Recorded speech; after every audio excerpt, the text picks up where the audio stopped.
जी बिस्मिल्लाहिर्रहमानिर्रहीम, अस्सलाम वालेकुम। मैं हूं बिलाल अहमद। उम्मीद है आप सब खैरियत से होंगे। क्या बानी एमक्यूएम की कराची में सियासत के लिए राहें हमवार होना शुरू हो चुकी हैं? क्या यही वजह है कि एमक्यूएम पाकिस्तान, जिसे एमक्यूएम बहादराबाद भी कहा जाता है, उसके अरकान और जो क़यादत है उसमें इख्तलाफात खुलकर ना सिर्फ सामने आना शुरू हो चुके, बल्कि कहा जा रहा है कि बहुत सारे ऐसे रहनुमा हैं जो मुल्क छोड़ने का भी फ़ैसला कर रहे हैं। इसमें कितनी सदाकत है? इसी के साथ आमिर लियाकत हुसैन का ताज़ा तरीन बयान आया है। वो बयान और उस बयान की टाइमिंग बहुत कुछ इशारे दे रही है। और वो क्या बयान है आमिर लियाकत का? इसी के साथ फैसल वावडा, जो कि पीटीआई के वफाकी वज़ीर भी थे, और उनकी नाअहली के बाद जो सेनेट की नशिस्त खाली हुई है उसमें निसार खोरो पीपल्स पार्टी के उम्मीदवार हैं, उनकी जगह ख्वाजा सुहेल मंसूर को कागजात नामजदगी जमा कराने थे। आखिर मामला क्या हुआ है? कहीं पर डील हुई है? कहा जा रहा है कि इस वक्त एमक्यूएम बहादराबाद ने जो डील की है वो पीपल्स पार्टी की बी टीम बन चुकी है। इन इल्ज़ामात में कितनी सदाकत है और इसके पीछे असल कहानी क्या है?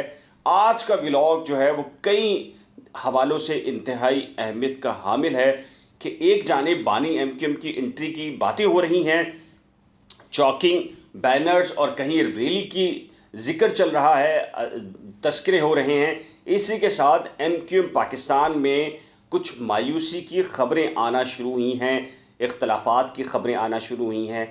कुछ ऐसे फोरम्स हैं जहां पर उन्हें नाकामी का सामना करना पड़ा है। तमाम तर जो हकाइक हैं आज के इस व्लॉग में उस पर बात करेंगे। दो रिक्वेस्ट है कि एक तो ये कि इस व्लॉग को आपने मुकम्मल सुनना है, और दूसरी रिक्वेस्ट ये है कि अगर आपने मेरे यूट्यूब चैनल को अभी तक सब्सक्राइब नहीं किया तो बराए करम सब्सक्राइब, वीडियो को शेयर, लाइक, और आपने बेल आइकन को लाजिम प्रेस करना है, क्योंकि बेल आइकन प्रेस करने से जैसी कोई नई वीडियो या व्लॉग अपलोड होगी तो सबसे पहले नोटिफिकेशन के ज़रिए आपको मिल जाएगी और आपको मेरी वीडियो सर्च करना नहीं पड़ेगी। एक बुरी खबर तो मैं आपको सबसे पहले दे देता हूँ। एमक्यूएम पाकिस्तान, या जिसे एमक्यूएम बहादराबाद कहा जाता है, इन्होंने, आपके इल्म में है कि एक धरना रैली निकाली थी वज़ीर आला हाउस के बाहर, बल्दियाती जो कवानीन हैं उसमें तरमीम के लिए, और कहा था कि इसमें जो कराची का जो मेयर होगा उसको बाख्तियार बनाया जाए। वहाँ पर वज़ीर आला हाउस के बाहर पुलिस ने तशद्दुद किया था बहीमाना, और ना सिर्फ कारकुनान बल्कि बूढ़े और जो ख़वातीन थी उनको भी बदतरीन तशद्दुद का निशाना बनाया गया। पूरी दुनिया के सामने वो फुटेजेस मौजूद थी जहाँ पर जुल्म और बर्बरियत किया गया एक आम पुरअमन मुजाहरे पर।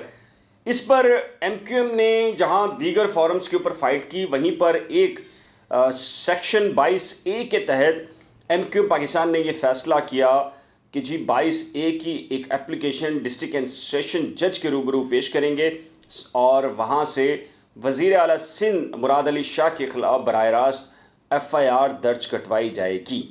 ये जनाब दर्ज करने के लिए एप्लीकेशन बाकायदा तौर पर एमक्यूएम पाकिस्तान ने दायर की। पहले जिस स्टाइल से दायर की वहाँ पर ही अंदाज़ा हो गया था कि इस एप्लीकेशन का फ्यूचर क्या होगा। उस एप्लीकेशन पर कई एतराज़ात अदालत और स्टाफ की जानिब से आयद कर दी गए, ऑफिस ने एतराज़ात आयद किए। उस दिन उस केस की हियरिंग नहीं हुई, और अब जो उस एप्लीकेशन के ऊपर सेशन अदालत ने जो ऑर्डर जारी किया है वो इंतहाई अलार्मिंग है एमक्यूएम पाकिस्तान के लिए। और एमक्यूएम पाकिस्तान को ये सोचना पड़ेगा कि वो अगर अदालती फोरम्स के ऊपर कोई फ़ाइट करने जा रही है तो उनका जो तरीक़ाकार है वो इतना गैर संजीदा कैसे हो सकता है। माजी के इतने तजर्बात हैं, पूरे कराची को चलाने का इतना बड़ा तजर्बा है, और एमक्यूएम पाकिस्तान ने इतने भोंडे अंदाज से वो एप्लीकेशन तैयार की, कोर्ट के सामने ना ये बताया कि किन किन पर तशद्दुद हुआ, ना ये बताया कि मुतासरीन कौन हैं, और एक बिल्कुल ही गैर मुनज़्ज़म तरीके से वो दरख्वास्त दायर की, और जिस पर सेशन अदालत ने उस दरख्वास्त को मुस्तरद कर दिया है। यानी कि जो वज़ीर आला सिंध के ख़िलाफ़ मुकदमा दर्ज करने की दरख्वास्त थी उसे ना सिर्फ मुस्तरद किया है, बल्कि वो ग्राउंड भी जज ने दे दिए हैं कि अगर ये दरख्वास्त मैं मुस्तरद कर रहा हूँ तो कौन कौन से ग्राउंड्स हैं। और मेरे ख़्याल से ये एमक्यूएम पाकिस्तान के लिए शर्मिंदगी का बायस होना चाहिए कि इतनी बड़ी और इतनी तजर्बाकार सियासी जमात अगर 22A की एप्लीकेशन भी एक अच्छे और भरपूर तरीके से पेश ना कर सके तो जाहिर है एमक्यूएम पाकिस्तान को ये सोचना चाहिए। दूसरी एक अहम चीज़ जो ख्वाजा सुहेल मंसूर ने राब्ता कमेटी से जो इस्तीफ़ा दिया, उससे पहले हमारे पास ये इत्तला आई कि जनाब हफ्ते को उनकी election petition Sindh high court में होगी। सिंगल बेंच जज थे, उन्होंने उसको सुनना था और हमारा अंदाज़ा बिल्कुल दुरुस्त था कि उस दिन सुहेल मंसूर ये तय करके आए थे कि वो रेजिस्ट करेंगे, यानी कि कोर्ट के सामने वो इसरार करेंगे कि भाई खुदा के लिए मेरी दरख्वास्त के ऊपर जल्द फैसला करें। और इसीलिए उन्होंने हम सब जो मीडिया नुमाइंदगान थे जो कोर्ट रिपोर्टिंग करते हैं सुप्रीम कोर्ट और हाई कोर्ट, उन्हें कहा था, उनसे रिक्वेस्ट की थी कि बराए करम उनकी रिक्वेस्ट है कि वो लाजमी आएँ और वो मीडिया स्पीच भी करेंगे और हो सका तो वो जज के सामने जो है वो अपना मुकदमा रखेंगे कि खुदारा मेरे मुकदमे को चलते हुए 3, साढ़े 3, 4 साल हो गए, लिहाजा मुझे आर या पार वाला सीन कीजिए। और यही हुआ बिल्कुल। जब ख्वाजा सुहेल मंसूर की जो अपील है, इलेक्शन अपील, जो वो हारे थे और उन्होंने उसको चैलेंज किया था अपने मद्दे मुकाबले उम्मीदवार को, तो वहीं यही हुआ कि ज़ाहिर है कि जो 4 साल से वो होता हुआ चला हुआ आ रहा है कि डेट पे डेट होती है और वो डेट पे डेट हुई। तो ख्वाजा सुहेल मंसूर अपने वकील के होने के बावजूद खुद सामने रोस्टम पर आ गए और उन्होंने कहा कि इतना अर्सा हो गया और मेरे साथ यूँ हो गया और मेरे साथ नाइंसाफ़ी है, मैं सेनेट का इलेक्शन लड़ने जा रहा हूँ, तो खुदा के लिए मेरी जो है वो अपील को सुन लें। तो जज साहब ने जो है वो नाराज़गी का इजहार भी किया और बहरहाल ख्वाजा सुहेल का हक बनता है कि 4 साल से एक अपील है, बजाय इसके कि कौन से जज थे पहले, कौन से नहीं सुन रहे थे, वो एक अलग मैटर है। बहरहाल अदालती फोरम पे 5 साल के लिए कौमी असम्बली की नशिस्त होती है और चौथा साल चल गया है और वो अपील का फ़ैसला नहीं हुआ। तो मेरे ख्याल से उम्मीदवार अगर इसके ऊपर उसकी कोई तहफ़्फ़ुज़ात हैं तो मैं इस हवाले से ख्वाजा सुहेल मंसूर की जो भी जज्बात थे उसको मैं समझता हूँ कि ज़ाहिर है कि 4 साल तक आप फ़ैसला ना करें और 5वें साल डेफिनेटली उस जो कामयाब रुकन हुआ है उसने ख़त्म हो जाना है, तो फिर फ़ायदा क्या है इस अदालती निज़ाम का और अदालत के अंदर इस तरह की अपील दायर करने का। तो ख्वाजा सुहेल मंसूर ने जब हमसे बात की तो उस वक्त भी वो फ्रस्ट्रेटेड नज़र आए। कोर्ट रूम में उन्होंने कहा था कि मैं सेनेट की जो सीट है फैसल बावडा की, उसमें कागजात नामजदगी जमा कराने जा रहा हूँ।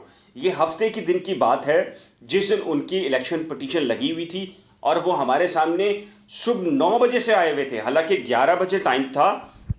उनके वकील भी 10:30 बजे, पौने 11 बजे आए और तमाम जो लोग थे, जजिस भी और पूरा स्टाफ था, वो भी तकरीबन 11 बजे आया। लेकिन मैं उस वक्त तकरीबन कोई 9:15 बजे के करीब कोर्ट में था, तो मैंने देखा कि ख्वाजा सुहेल मंसूर ख़ुद 9 बजे यानी कि वो जो है वो कमरे अदालत में पहुंच चुके थे और उनके साथ शायद उनके साहबजादे थे या कोई रिलेटिव थे, वो उनको भी मैंने लिफ्ट के अंदर उनके हमरा देखा।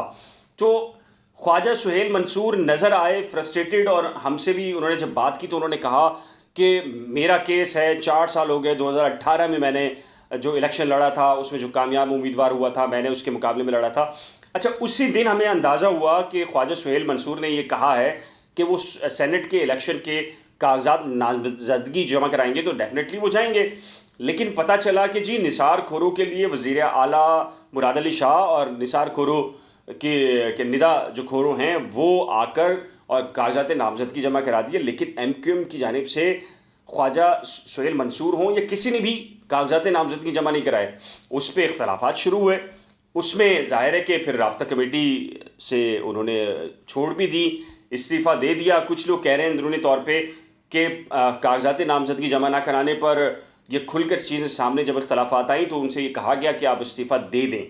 लेकिन कुछ ख्वाजा सुहेल मंसूर हैं, उनके जो ज़राए कहते हैं कि वो ये समझते थे कि उनको नज़रअंदाज किया जा रहा था एक तवील अरसे से, उनसे मुशावरत नहीं की जा रही थी, अहम फ़ैसलों में उनका कोई रोल नहीं था, तो इसीलिए वो फ़ैसला कर चुके थे कि वो राब्ता कमेटी से अलग हो रहे हैं।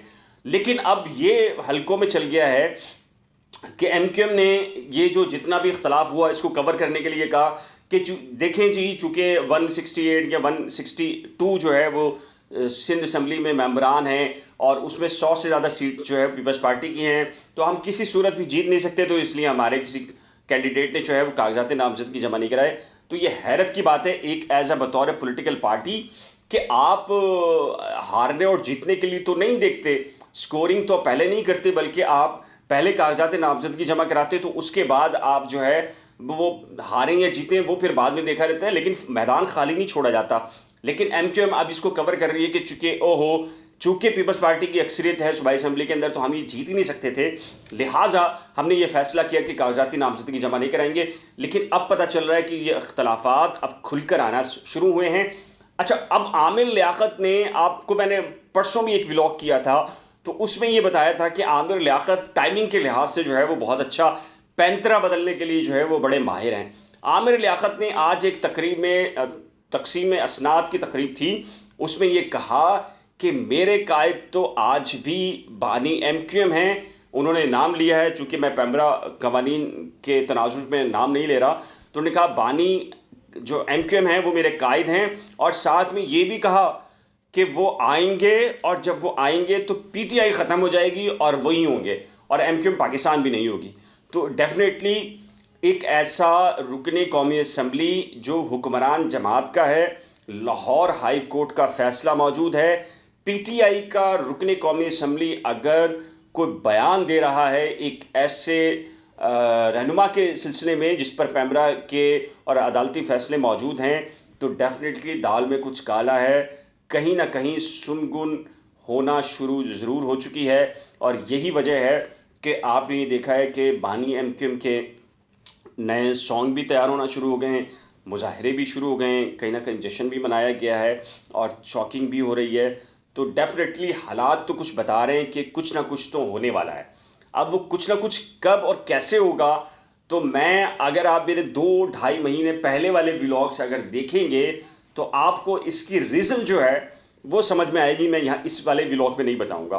वो रीज़न्स अगर आपने समझनी है, कराची बिलखसूस सिंध, शहरी सिंध और दही सिंध, मैं आपको इशारा दे रहा हूँ, तो उसकी जो डायनामिक्स हैं, उसकी जो पॉलिटिक्स है, उसके तनाजुर में जो मैंने आज से 3 महीने पहले व्लॉग्स बनाए थे, अगर आप उसको बगौर गौर से सुनेंगे तो आपको अंदाज़ा होगा कि कराची की पॉलिटिक्स में जो मैं कहता आ रहा हूँ कि मौसम सरमा में गर्म तरीन मौसम रहेगा सियासी, तो वो आपने देखा है और देख रहे हैं। तो ये ताज़ा तरीन चीज़ें थी, चंद हक़ाइक़ थे।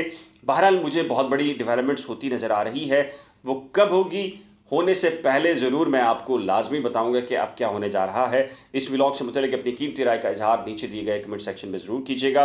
अगर ये व्लॉग आपको पसंद आए तो इसे आगाही के लिए दूसरों तक शेयर भी कीजिएगा, और साथ ही अगर आपने मेरे यूट्यूब चैनल को अभी तक सब्सक्राइब नहीं किया तो बराए करम सब्सक्राइब, वीडियो शेयर, लाइक और बेल आइकन को आप लाजमी प्रेस कीजिएगा। अल्लाह हाफ़िज़।